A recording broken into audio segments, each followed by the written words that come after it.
Hello, y'all. It's Brendan from Flocksnet's podcast here, back for another preview.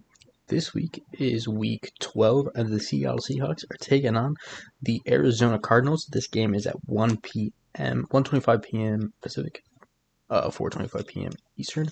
And let's get into it. There is no real news to break for this game, other than something we'll kind of get into a little bit. Rashawn Jenkins has been activated from IR and is expected to play in this game. So bonus for the Seahawks. But other than that, no new news. No one else is returning. Nothing else really happened. So pretty solid week. Onto the injury report. As I said, Rashawn Jenkins has been activated and is good to go for the game. On the Seattle side, we have Noah Fant is listed as questionable, along with Laviska Shenault. So your main tight end and your main kick returner, both listed as questionable. And then Brady Russell, one of the backup tight ends, is also listed as out. So he will not be playing in this game. Hopefully Seattle has Noah Fant back. That is a huge piece of that offense. Great tight end, good pass catcher. Does a lot for that offense. So hopefully, get him back, get him going, get him ready. But that's remains to be seen. In Laviska, obviously, went down last week. Should be back. Hopefully this game. If not, look for D. Williams to take over, Kenny McIntosh to step in for the kick returning, especially, and then Jake Bobo to kind of fill in that fourth receiver role, kind of. Obviously, Chanel has been kind of doing that more as the screen game guy, but we'll see. And then on the Cardinals side, also kind of have a small injury report for them. Jalen Thompson, their safety, is out with an ankle injury, so he will not be playing. And then Darius Robertson out with a calf. Xavier Thomas out with a back. And Jonah Williams, their offensive lineman, out with a knee. Or questionable. Those three were questionable. I'm sorry. Darius Robinson, questionable. Xavier Thomas, questionable. And Jonah Williams, questionable. So both teams relatively healthy going into this game. Should be a pretty fun one here. Division rival, division game. It should be really interesting. This game is for lead in the division, essentially. If Seattle wins, they'll be tied with Arizona, but he'll have a tiebreaker over them. If Arizona wins, they'll have sole lead of the division. So, big game for both teams here. Should be a fun one. Onto the thoughts of the game. I just said it's a big game, division rival. Should be really good. Should be really interesting for first place in the division. This could determine who makes the playoffs. Obviously, the NFC West is stacked right now. All teams are at least 500 or better. And there's a three-way tie at the bottom. And obviously, the Cardinals right now have the best record. But that could all change this week. So this game could mean a lot for the Seahawks. Could mean a lot for the Cardinals. So overall, could just be a really, really interesting game. Obviously, Seattle coming off that big win against the 49ers, putting them in this position to possibly make the playoffs, possibly be in contention for the division. Obviously, that was a huge win last week in San Francisco. Really needed that one. I would say they also need this one. They need to at least split with the 49ers, or with the Cardinals, I mean. Obviously, they need to go like 1-1 with them if they want to have a chance at the playoffs or the chance at winning the division. So, at home, this is the one you need to. This is the one I would say you need to win. And then obviously, if they don't win this one, they have to win the one in Arizona. But this one needs to come first. Obviously, big game. Arizona should be pretty well rested coming off the bye, so kind of the advantage there for Arizona. As a whole, based on last game, I thought the offensive line played well. Nick Bosa was kind of wrecking the game, but Nick Bosa tends to do that. Arizona doesn't have that kind of talent on defense, on that defensive line especially. They rank 30th in pass rush run rate and pressures. So, the offensive line has an easier time this week. Obviously, not a great defense in Arizona. Much, much, much worse defense in Arizona than in San Francisco. Obviously, Buda Baker is the main one, and that's really it. That is like the big name on that defense. So Seattle's offense should have an easier day this. Should have an easier game this week. Linebacking wise, I talked about that last game as well. I thought they played great with the changes they made.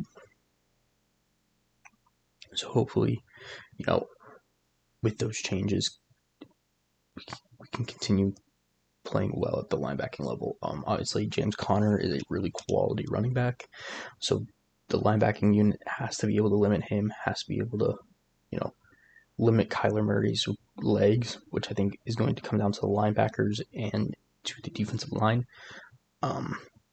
Those are big things. So hopefully the linebacking is still quality in this game. Obviously with the changes they made. And then, as I said, Rashawn Jenkins is back this game. I don't expect him to be a starter. Kobe Bryant has been playing really, really well. I thought he's been one of the better safeties on Seattle this year. So I think Rashawn Jenkins is going to come back in the third safety role, which I think is fine. Obviously, he's good, and rather than taking snaps away from Bryant, he'll be taking snaps away from Okada, who is a practice squad guy. So this is still a huge upgrade to have him back, even if he's not starting. You're still going to be playing a lot, especially against a team that has a really quality tight end. And they do. They have Trey McBride, who is, in my opinion, one of the better tight ends in the league. So having three safeties that can all play and play well, and having linebackers that can cover well is going to be huge in this game. And Jenkins just gives you that little extra bit of oomph. Bigger safety can play the linebacker pretty well, gives Julian Love and Kobe Bryant rest if they need it. Obviously, three safety looks. It's just good to have Jenkins back. Good depth. Really solid addition to this team midway through. Solid addition to the team in the sense of coming back from IR. This is big. There's still a couple more guys we're looking to come back. Obviously, we're looking at Etienne Nwosu coming back here, hopefully soon-ish. Based on what McDonald was saying when he first got hurt, the timeline is coming up around the corner, it seems like, but that's remains to be seen. In my opinion, this is a very winnable game. Obviously, Arizona's been really solid this year, but they've had flaws. That defense isn't great, and that offense has moments where they're good, moments where they're not. They did a couple weeks ago blow out a Jets team. It's not very good, but that is a Jets team that's not very good, and that's who the Seahawks play next, to be fair. But Arizona coming off their bye, didn't see them last week. They are more healthy. So it's a winnable game for Seattle. They just have to play the right way and have to limit the Cardinals' best players. And then, as I said, fight for first in the division could be really fun, could be really interesting. My keys this game, so my keys to the win, is limit Kyler Murray's legs. I think that really is what's going to beat us this week. We saw last week against Brock Purdy, he got the rushing touchdown. He extended drives with his legs. They can't let that happen with Murray because Murray can make you pay a lot more than Brock Purdy can. Kyler Murray's a very, very good rushing quarterback, very smart rushing quarterback, so you can't let him beat you on the ground. If they can limit Murray's legs, I think overall this team stands a chance. Obviously, they still have quality players, but it's really Marvin Harrison Jr., and honestly, he's been kind of off and on this season. Obviously, they still have Michael Wilson, who's pretty solid, and Greg Dortch, who's a good slot. So overall, weapons-wise, they're not stacked. It's really James Conner and Kyler Murray on the ground that I'm worried about. But the way the rush defense played last week against Christian McCaffrey, I think they can really limit Conner, and then it's about limiting Murray. If Murray can get going on the ground, Seattle's in a world of trouble. But, we'll see how that goes. We'll see what happens there. And then my key on offense is keep Geno clean. Obviously, as I said earlier, Cardinals don't have a great pass rush, so if you can keep Geno clean for most of the game, he's been a top 5 passer in a clean pocket this year. Hasn't happened a lot for him, but if we can keep him clean, just keep him from getting sacked, keep him from getting pressure, it could spell real success for Seattle this week. If Geno's dealing, if we can get Kenneth Walker on the ground going, that would be awesome too. Overall, I think the offensive line is going to be a key in this game. Keeping Geno clean, keeping Ken Walker going. Everybody on offense is healthy currently, so I mean, like that's huge. Like, you have your full array, other than maybe Noah Fant isn't healthy to go, but it's all looking like he will be, which means you've got your full set. Noah Fant's great tight end. You have DK, Tyler, JSN, Ken, Charbs. This team can really get the job done if the offensive line is holding up their end of the bargain. And then my last key is limit penalties. They did a really good job last week, not really limiting any penalties. Didn't really give 49ers much penalties on for like offense, and then the offense limited their penalties significantly. So that's what I want to see. That is another key to the game for me. And then I would say an underrated key is make sure you get them off the field on third down. That was kind of a struggle against the 49ers.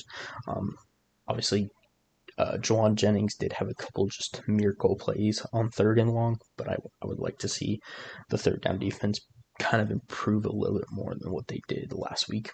But that's like a lower down the board key of the game for me.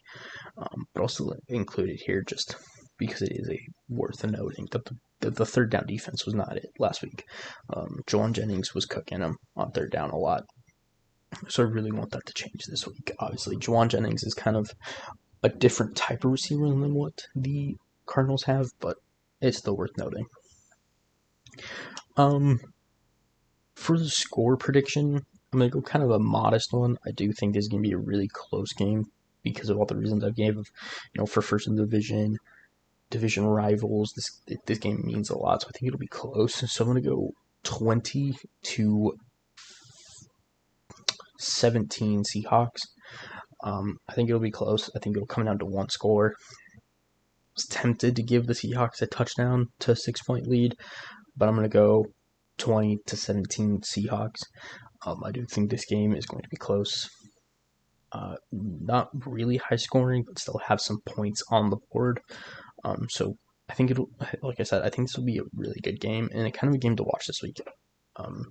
Even if you're not a Seahawks fan or a Cardinals fan or you don't watch football a ton, this game should be a good watch.